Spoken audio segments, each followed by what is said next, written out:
Move over to our next speaker, Pieter Hasekamp. He's the director of the Bureau for Economic Policy Analysis, CPB, which is the Dutch Central Planning Bureau, which is one of their independent fiscal institutions. The Dutch tend to be very good at planning, so that might make you away from Deborah's last remark. So Pieter, please go ahead, and thanks very much, Deb. Thank you. Thanks, Sebastian. I hope everyone can hear me. Yeah. Okay. And on my screen, my slides will appear. Yes, thank you. Well, thanks for the invitation. Great to be here. I was asked to talk a bit about managing public investment in the Netherlands.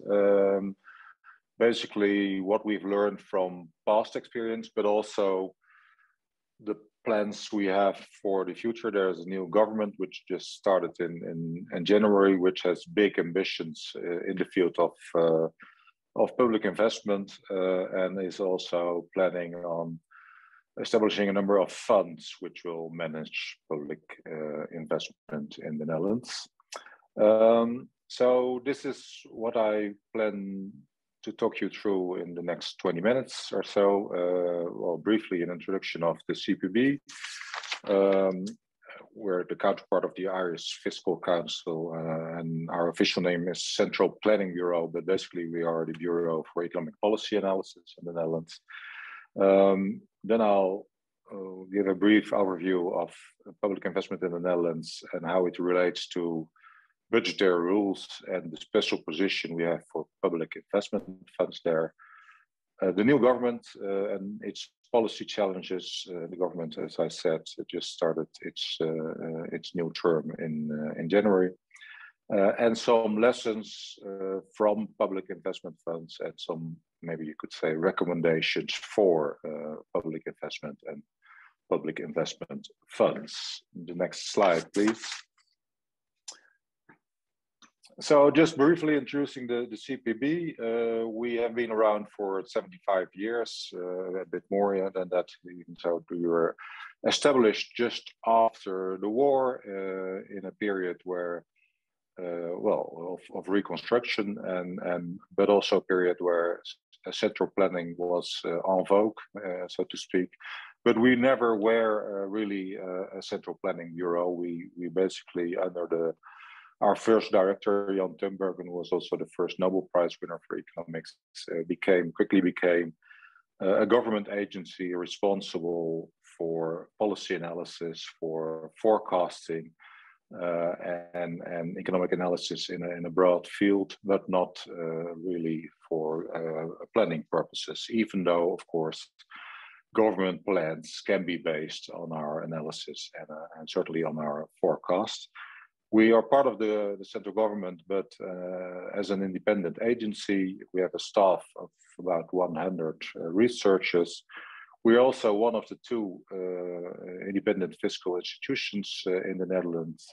So we, from that perspective, we also look at budgetary policy from the point of view of the EU fiscal rules. And we are also the EU Productivity Board. So we don't just look at the budget, but also at the plus side, so to speak, of the budgets. So we look at investment, we look at policies which are meant to increase productivity. So we're both closely involved in the budget process. We do all the economic forecasts which underlie the process. We do sustainability analysis for both the medium term and the long term. We also do analysis of election programs and coalition agreements from the budgetary point of view. But we also have this other side. We are also involved in cost-benefit analysis. We also look at basically the benefits of policies. We look at public investment projects. And we have a special role in the new National Growth Fund, which started basically last year, so which will be continued into the future. Next slide, please.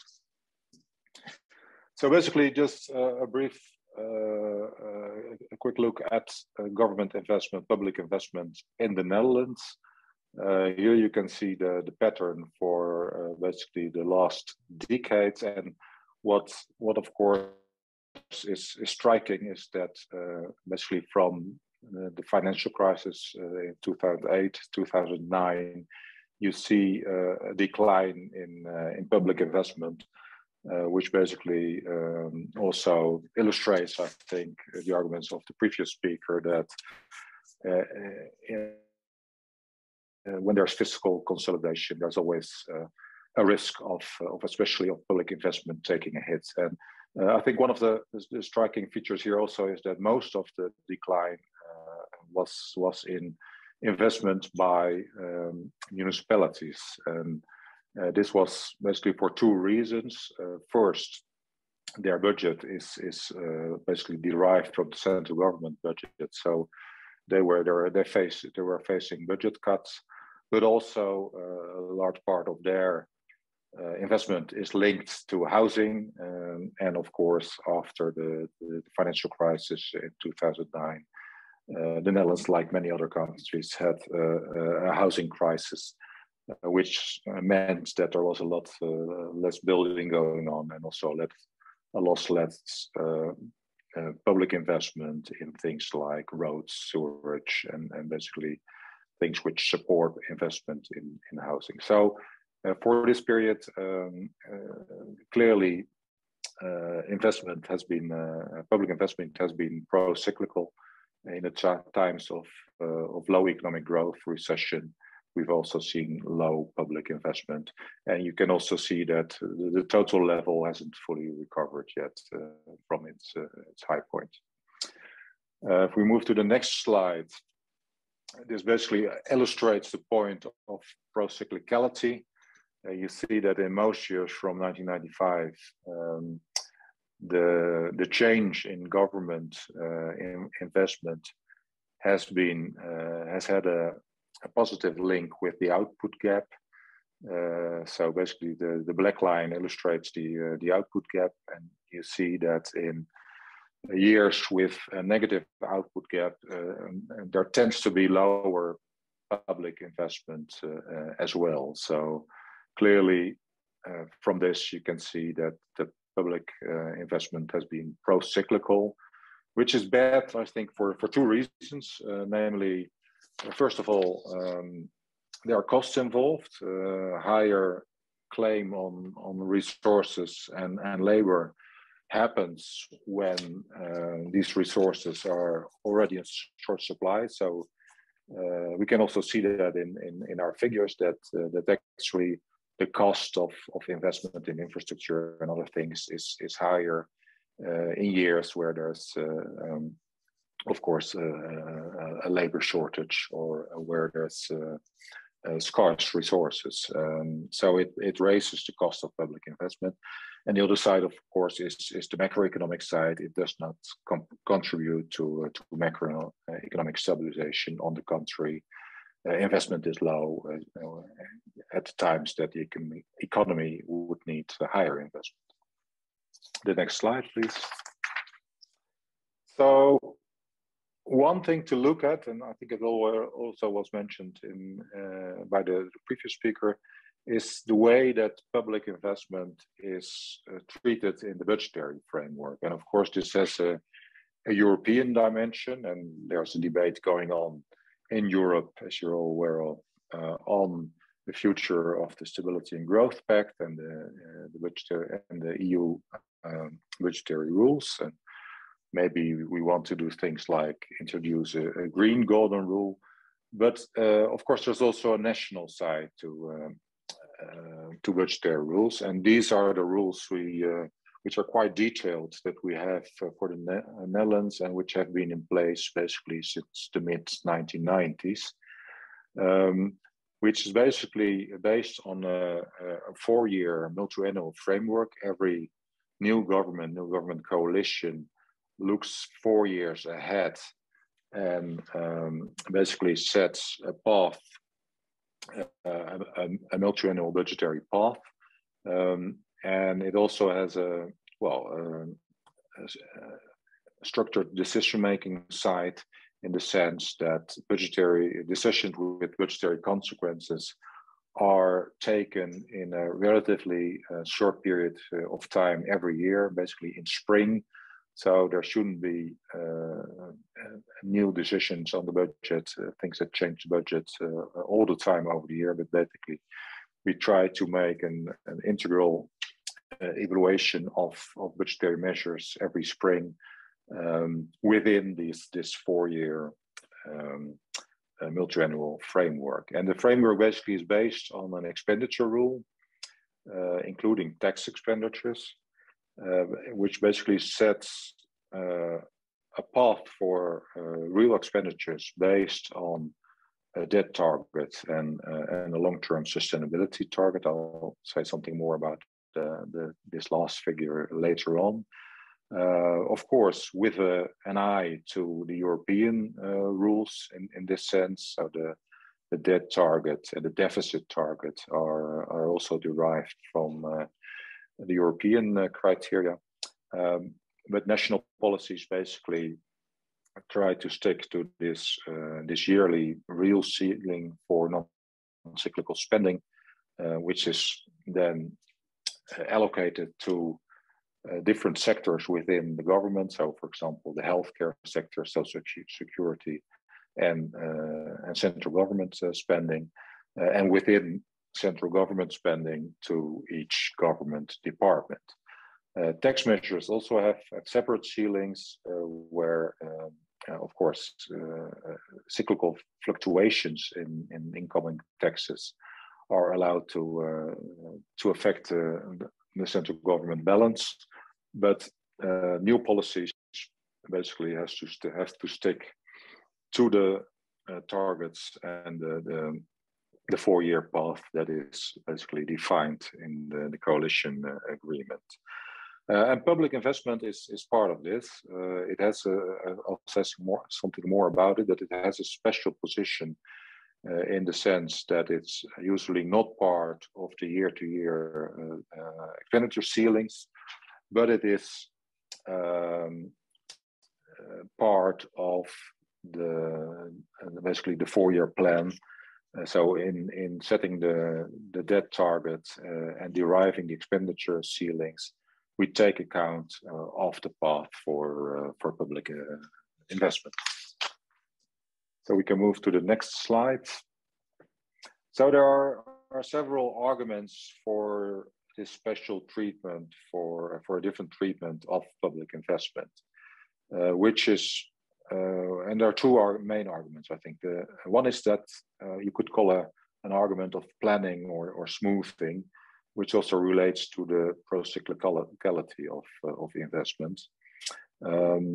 So expenditures and investment should be linked to large projects, and basically, and setting the path for expenditure, you can be faced with year-to-year variations, and you have to take a long-term view in that. So yearly expenditure ceilings do not provide a good fit for public investment.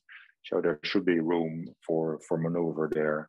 You have to be able to do the investments that you were planning to do, even when economic circumstances are basically ask for fiscal consolidation. So that's what you could say, just a normal economic planning argument. The other argument is one of sustainability, and this argument is basically based on the idea that investments add to basically the productivity of the economy, also provide benefits for future generations. So in a way, they justify the creation of debt as long as there are benefits for future generations which offset this debt creation.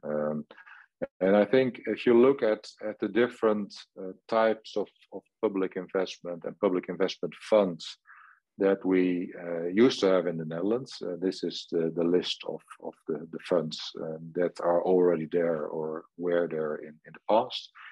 And you see that the first three, the Mobility Fund, Water Management Fund, Defense Material Fund, basically are based on this planning or smoothing argument. These are so to speak, normal investments, which you have to do on a year-to-year basis, but which can vary, of course, over time, depending on the question of, well, if you are going to build a dike and when the expense comes in, or if you are going to buy, I don't know, flying planes or anything like that for the Ministry of Defense budget. There are other funds, such as the National Growth Fund for Innovation, Knowledge and Infrastructure, which are more based on the second argument, second idea, that you have to set investment apart because it basically contributes to the benefits for future generations. And these funds have been created more recently, as I said, the National Growth Fund, which amounts to 4 billion euros a year, came in effect last year, and it was meant to be for 5 years, but now the new coalition agreement has basically extended the period to 10 years. We also have a newly created government bank for innovation and sustainability, and we have subsidies for sustainable energy, which are not government investment themselves, but basically are subsidies to support private sector investment in sustainable energy. And there's quite a lot of money involved with all these separate funds.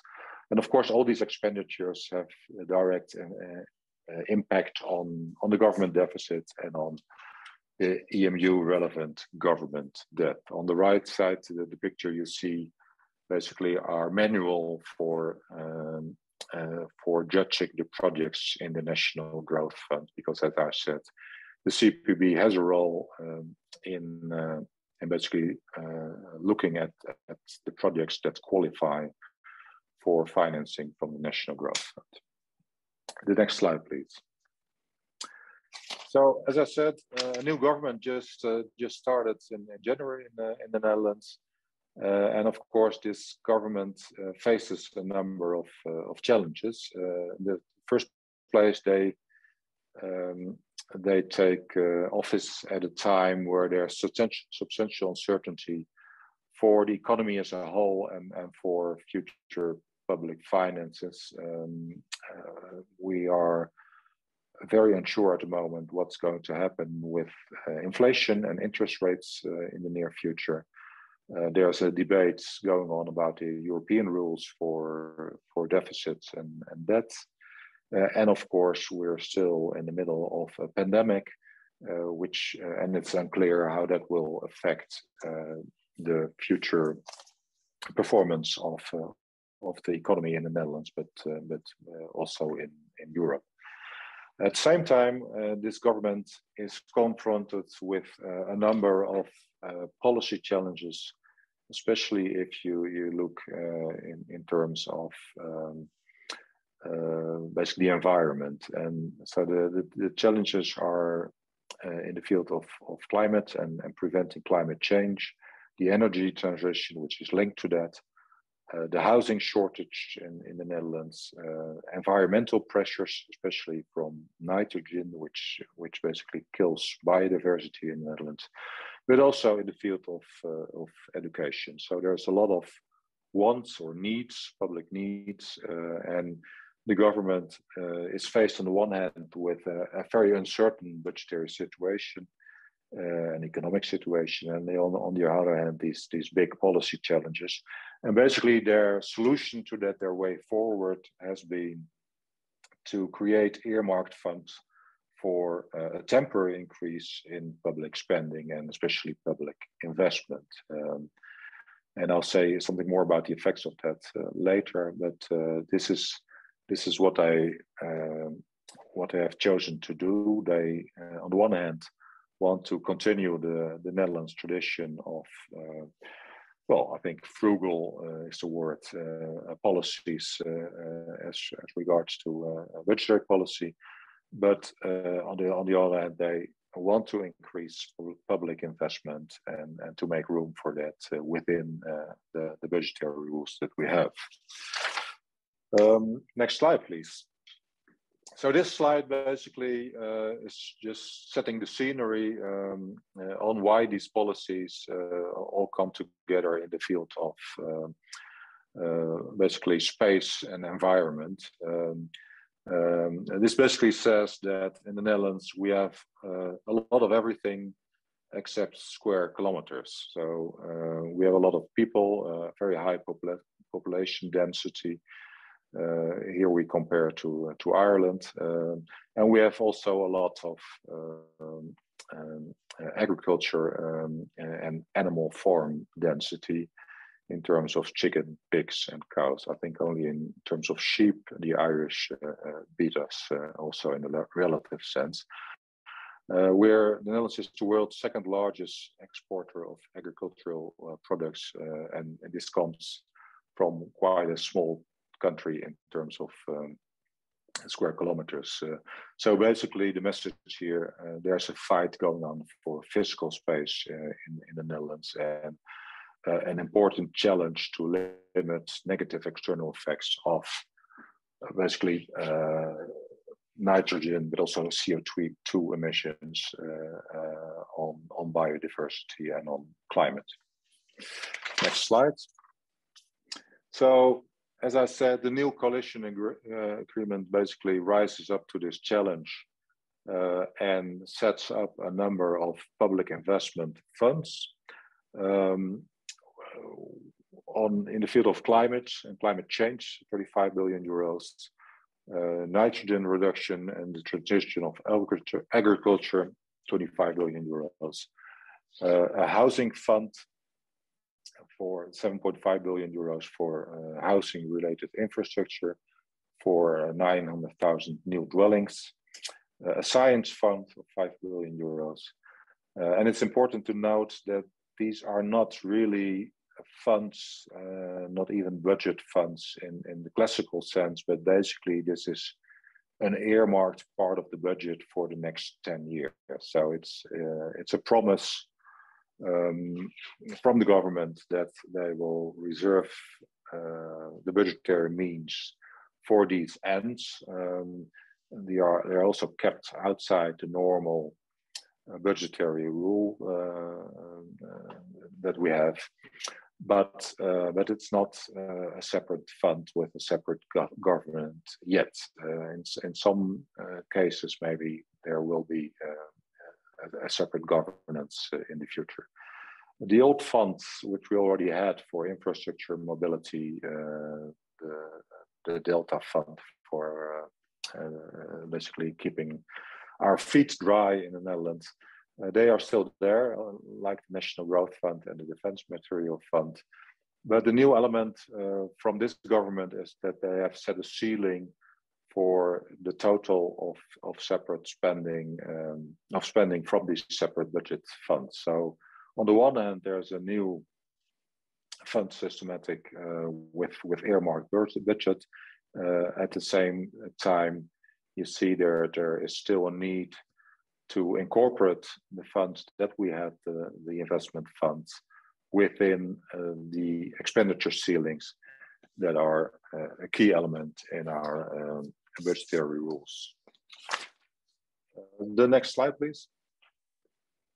So I already mentioned that in the Netherlands, the CPB does some calculations on both election programs and the coalition agreement. And this is the outcome, the long-term outcome with regard to the budgetary effects of the new policies. Basically on the right-hand side, you see the death path up till 2060. Without the new policies, we would be on a firmly declining path, basically caused by the fact that interest rates are zero and economic growth is not zero. So basically the debt relative to GDP declines over this period. But the new policies mark a quite striking change as regard to the path for future debt. So on the basis of our own calculations, the debt would be raised, of course, by something like 60 points of GDP to 90.92% of GDP, more or less. And now the government, of course, has argued, well, part of the spending that we do is temporary. We do not believe that, and in all cases, we believe it for the nitrogen transition, but not for the climate transition. But even if we were to believe the government, we have this variant where we arrive at 75% debt level in 2060. And of course, it's completely uncertain. It's a very long-term projection of debt. And you can, of course, calculate all kinds of Venn charts looking at this, for example, by differentiating the interest rates that you use.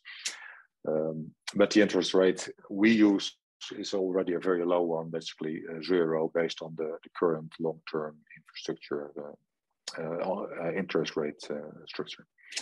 And on the left side, just briefly, you see what we call the sustainability balance, which is, if you also include an element of uncertainty about interest rates, you get to basically the amount where you increase the burden for future generations as a percentage of GDP. And what we calculate now is that we have this sustainability shortage of 4% of GDP, which may be justified if against this debt, basically, and the increase of debt, there also are benefits for future generations in terms of a better climate or a better environment in terms of biodiversity. Then basically to conclude some lessons and also recommendations for the future. Next slide. Basically 3 lessons. And the first one is not always taken to heart, but it should be obvious that in the end, public investment is a means and not the end. Public money comes at a cost. So there are always trade-offs involved also if you spend it on public investment. And public investment, also in terms of the policy challenges I mentioned, is not by definition the best solution. There can be alternative policies, for example, pricing of CO2 and nitrogen emissions, which can be more effective, efficient, and fair compared to public investment in those areas. And public investment, especially in times where there's also labor shortages, can crowd out private investments. That's something we also have to be aware of. So it's essential to define clearly what you aim for, to define the mission and focus clearly, and to check its relevance regularly, to evaluate effectiveness and efficiency of investment spending periodically, and to focus on the quality of spending and on the policy objectives, and not on exhausting the earmarked budget if you've set it apart. Next slide. Well, you should also always look at policy alternatives within the investment spending area. So, and this is one of the things we also do as the CPB for this National Growth Fund. We should look at it from a long-term welfare perspective, so do cost-benefit analysis in view of all scarce resources, look at the availability of specialized labor, physical space, effects on climate and biodiversity. Public investment funds should avoid competing objectives, for example, redistribution as well. This is very much a Tinbergen idea that basically one policy instrument should also have one policy objective. You should be aware that focus on short-term results can lead to lock-in effects and major negative external effects in the long run. We've seen some examples of that in past experience. And here also monitoring, evaluation, and timely analysis of alternatives is crucial. And the final slide, the overall lesson is that fund governance, public investment fund governance, and the relation to budgetary rules require careful design. So the first question you always have to ask, do the policy objective justify a separate funding of investment outside the normal budget? And then a very relevant question there also is what is investment? So infrastructure, okay, that's clear. Innovation, sure. But what about education? What about health? What about rule of law? What about security? All these are important policy objectives. And if you set, for example, infrastructure investment apart from those, then you create risks of misallocation of spending. Next, it's very important to be clear on who decides allocation of spending, especially if you have separate governance for these funds. Are there enough checks and balances? These are fields where lobbies from private investors, from private companies, but also from other interested parties can be very strong. So you have to be very much aware of checks and balances there. You also have to be aware of trade-offs, the trade-off between efficiency and political accountability. It can be tempting to look at these investment funds as things which should be technocratic, but political accountability, especially also linked to other goals that the policies may have, remains important. There's a trade-off, classical trade-off between speed and quality, and there also is a trade-off, I think, between predictability and stability. On the one hand, it helps also if the private sector knows what to expect from government investment, but flexibility on the other side. And what you should avoid in any case is volatile inflows into the funds, like we had in the past in the Netherlands with the natural gas fund and the municipality fund. That concludes my presentation. Thank you.